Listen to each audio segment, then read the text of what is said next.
Technological corks look very much like the traditional stoppers cut and shaped from a solid piece of cork.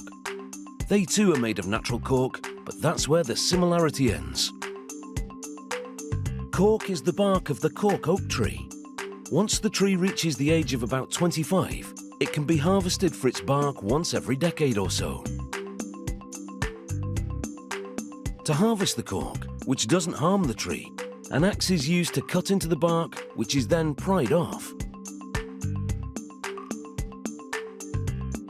A cork oak tree lives for over 300 years and can be harvested up to 15 times.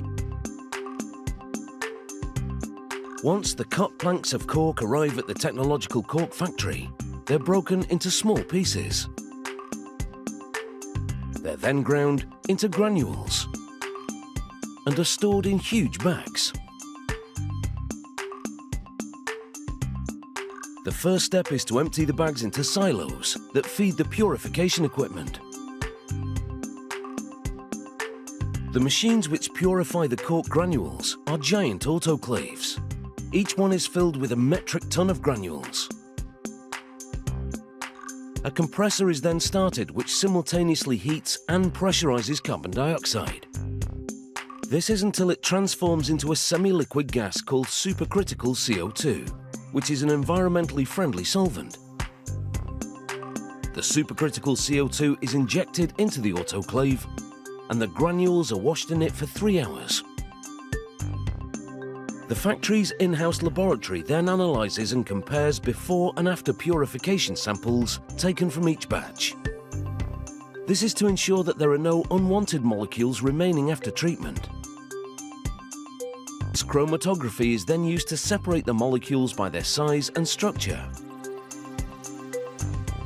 Before mass spectrometry is used to measure the electrical signal that each molecule emits. The type of signal identifies the type of molecule. The signal strength indicates its quantity.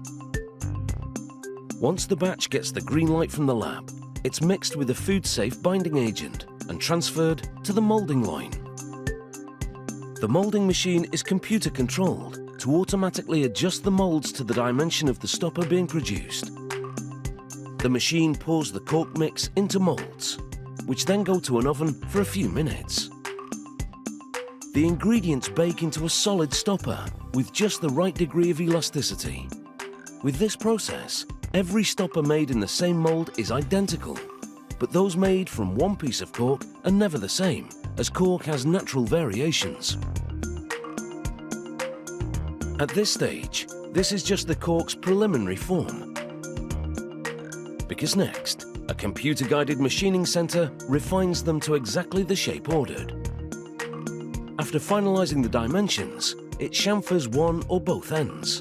A chamfer is a beveled edge that makes it easier to insert the cork into the bottle. Each cork then passes in front of a camera that checks for any defects. A few samples from each run undergo a permeability test using this machine.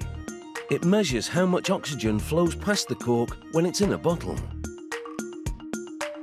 The corks are usually custom marked for specific wineries. Some wineries order a model that appears more like a traditional cork.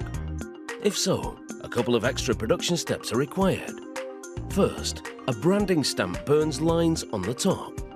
Then a computer-guided laser burns a pattern around the side of the stopper to mimic the texture of natural cork. The last step is to brand the required graphics.